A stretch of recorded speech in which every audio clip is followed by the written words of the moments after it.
Assalamualaikum warahmatullahi wabarakatuh. Perkenalkan, nama saya Muhammad Nabil Arzaki dengan NIM 2025 0101 306.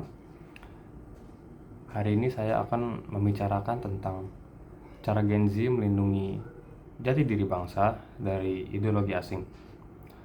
Jadi, kalian pernah ngeliat nggak sih temen atau mungkin orang lain di sosmed yang tiba-tiba itu fanatik banget sama ideologi luar?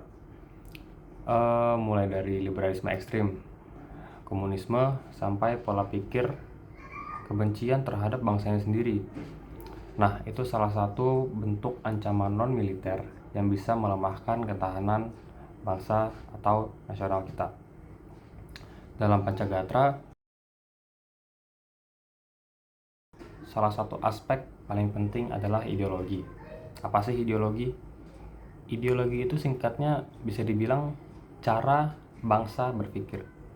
Dan di Indonesia, seperti yang kita tahu, Pancasila merupakan guiding principle yang jadi filter antivirus agar kita nggak keracunan paham-paham asing yang nggak sesuai dengan kepribadian bangsa kita.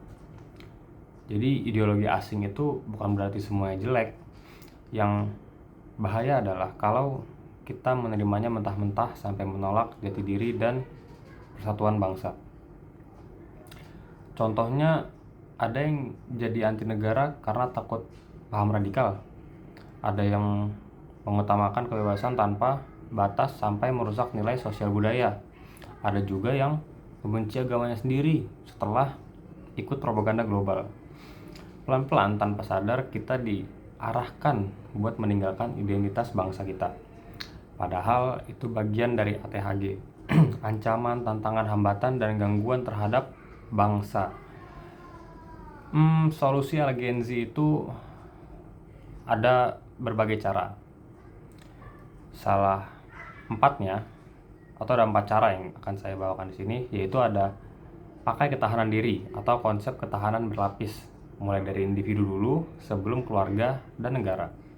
Lalu kenali dulu nih Pancasila biar kita punya pedoman berpikir yang sehat. Lalu yang ketiga, saring sebelum sharing. Maksudnya gimana? Jadi ketika kita menerima informasi, alangkah lebih baiknya kita saring dulu sebelum kita sebarkan ke orang lain. Yang terakhir, diskusi sehat, bukan fanatik buta. Lalu itu terakhir, penutup dari saya, bangsa yang kuat bukan bangsa yang menutup diri, tapi bangsa yang punya filter.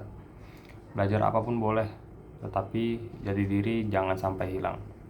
Jadi yuk sama-sama jaga ketahanan ideologi sebagai bagian dari ketahanan nasional. Mungkin cukup sekian yang dapat saya sampaikan. Kurang lebih mohon maaf. Wassalamualaikum warahmatullahi wabarakatuh.